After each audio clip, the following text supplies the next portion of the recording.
What if I told you that Adam was formed inside a womb and not simply created as a fully grown man? Join me in piecing together the story with a gap-filling theory. This is the thread of life.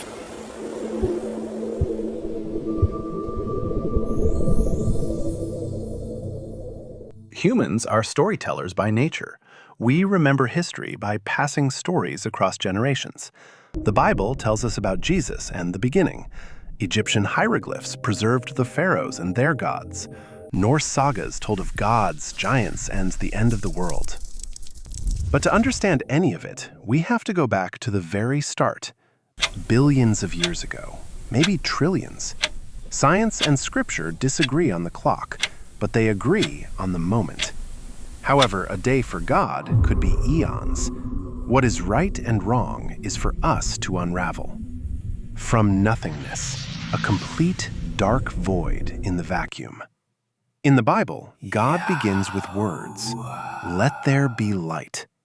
YHWH, in Hebrew pronounced Yahuwah, or Yahweh as scholars say. The name is a sound, a breath, the very crack that splits open the nothingness and releases light. Science calls the same moment the Big Bang.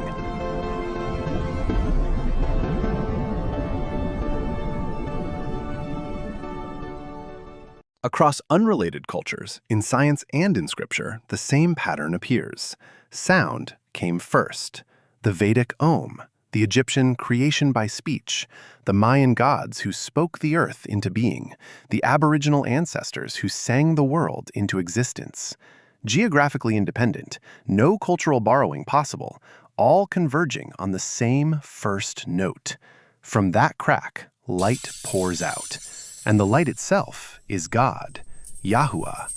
The crack and the emergence and the light, all at once. He created himself. There was no time before him. There was nothing before him. He simply is. From that light, angels take form. Particles clash in beautiful chaos, shaping planets and stars and solar systems. From the countless worlds that formed, he chose one, not for its size, not for its brightness, for something only he could see, a planet called Earth. God came to the earth, and God made the first human. The Bible tells us Adam was formed from the dust of the ground, that God breathed into his nostrils the breath of life, and the man became a living being. But have you ever stopped to ask how? The moment of the molding of man is a mystery. Scripture says dust, Scripture says breath, but what happens between them is silent, a gap. But what if God breathed upon the earth and planted his light? And from the soil and from his breath, a plant rose and became a tree. A tree we would call the tree of life. In Norse mythology, Yggdrasil.